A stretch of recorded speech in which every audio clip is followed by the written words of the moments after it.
How many of us needed support when we were born?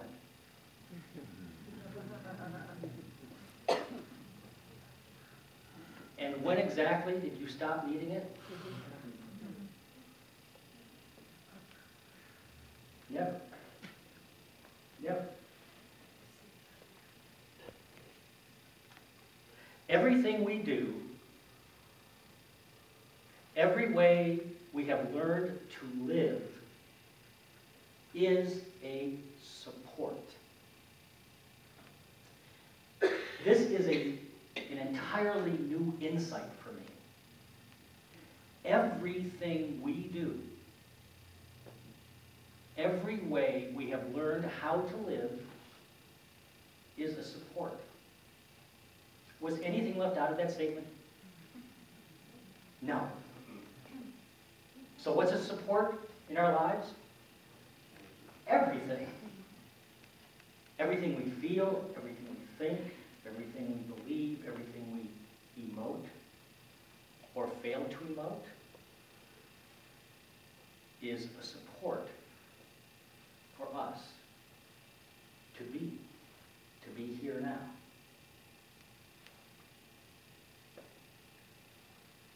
It's a rich and subtle insight in my understanding. And I invite you to play with it if it speaks to you these coming weeks. Just to look at everything that you do. You know, if anything you're experiencing something, you become aware of an experience during the day, and you stop and you simply acknowledge this as truth, if it's truth for you. That whatever it is I'm feeling, or whatever it is I'm not feeling, it's a support. And it isn't wrong. It isn't wrong. It simply is. You see, to the degree, when we were children, to the degree that our aliveness was cared for and supported, is the degree that we will support ourselves with caring feeling now as adults. And likewise, to the degree that our needs and our feelings and our desire and requirement for support was either dismissed or ignored as we were growing up, is likely the degree that we will support ourselves as adults. And there will be support for everything that we have experienced. Call it good, bad, or indifferent. There will be some form of support. But if it wasn't caring support, that support is going to have a different energy to it. And that energy has many names. Shame, unworthiness, uselessness. There are other names. But those are a few. So everything you feel is more than a feeling. It's either a support for your aliveness or it's a support for your protection. And again, none of it is wrong. None of it is wrong. We need to be supported in our life. We need to be supported in our defense. But as we become aware of the energy of all these feelings, of all these supports, as we look at them, we have the power to transform them when we choose, when it speaks to more life for us. That's why I titled this message, Any Visible Means of Support? Yes! It's all support. All of it. I have friends that don't like movies with sad endings. I make no judgment about that. We simply don't go to movies like Titanic together.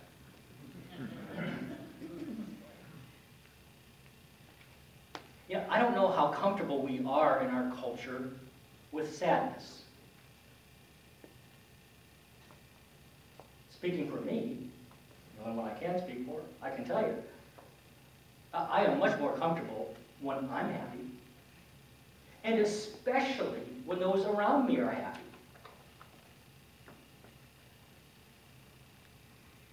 I can tell you that to the best of my recollection, and I think it's pretty good, as a child growing up,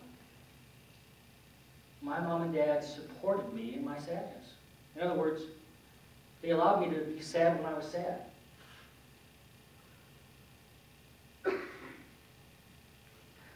But if as children our sadness was not supported by our parents or our friends, this might have been an experience that some of you might have had when you were sad. It's like, oh, come on, get over it. Yeah, this isn't so bad. Smile. Everything will be okay. Come on, let's go do something. Can you feel the energy around that? Is it honoring? Is it supporting? Is there anything wrong with being sad?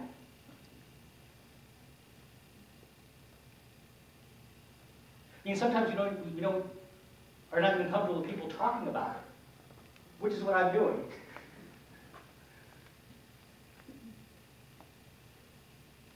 It's absolutely okay to be sad. I'm not talking about chronic depression. I'm not talking about a clinical condition.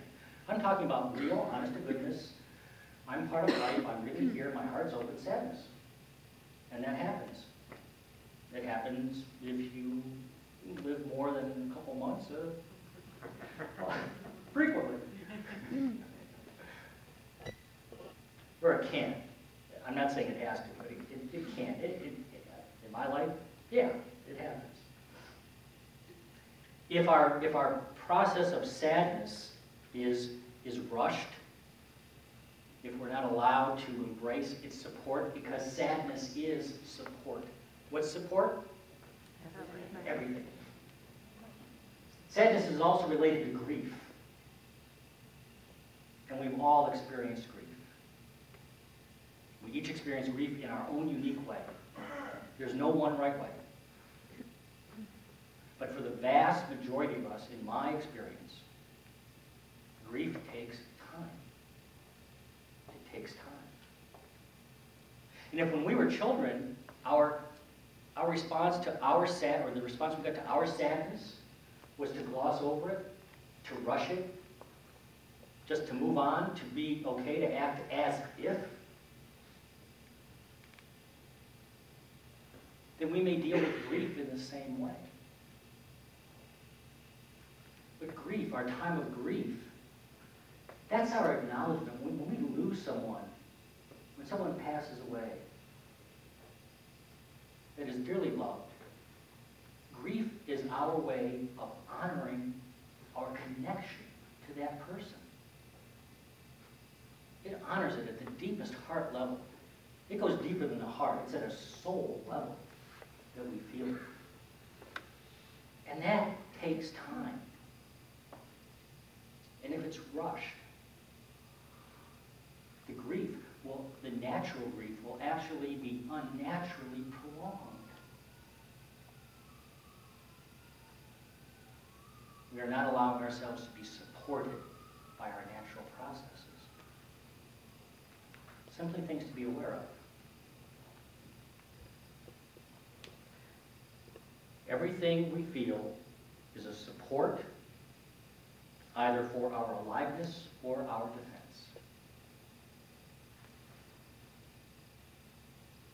Who likes to feel good? Raise your hand. Is there anybody whose hand is not up? Put your hand down. Anybody? Okay. There's always one in every crowd. We'll talk after church. We all want to feel good. Every one of us. But are there times where you feel pressure and inner pressure that you have to be doing something. You have to be doing something. And it should be constructive. It should be adding to the world. It should be meaningful, especially to somebody else. So somebody else can see you doing it and go, they're doing something constructive. Good for them. They should be doing something. They don't say it, that's the unspoken. They should be doing something constructive. Shouldn't just be,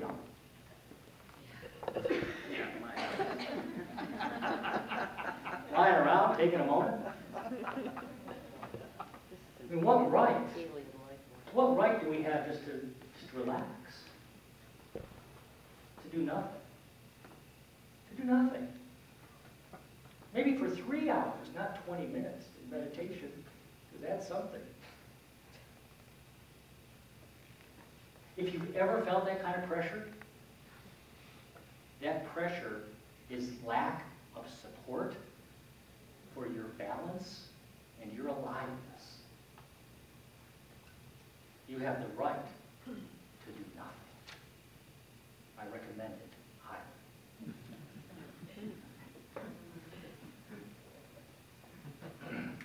You and I are most supported when our yeses and our nos flow easily. In the Sermon on the Mount, what may be the greatest single sermon in all of recorded history so far. I'm still giving sermons, so maybe.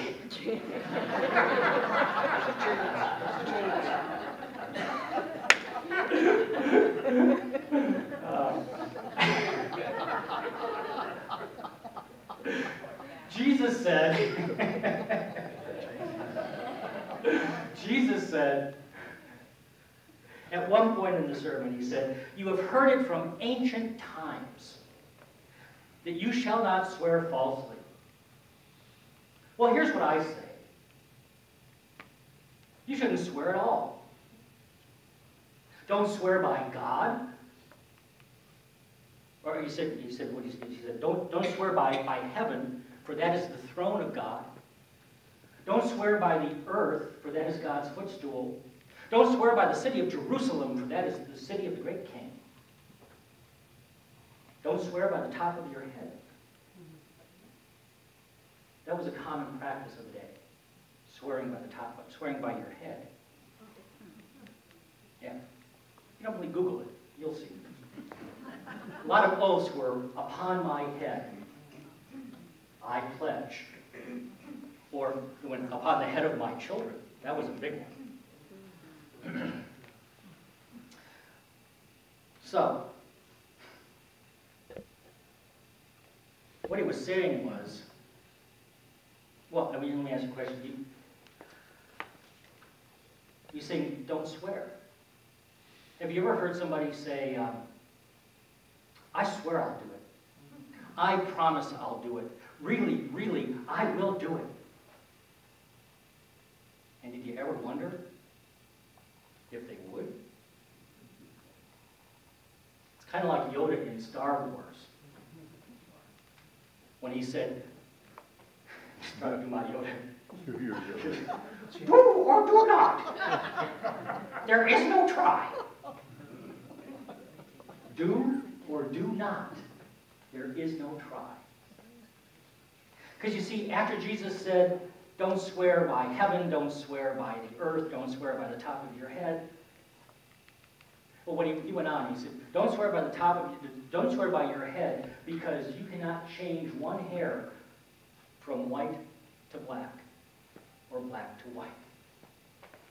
So after he said that white hair, black hair stuff, he went on and said this: "Let your word be yes, yes, or no, no." Master Yoda, Jesus, same message.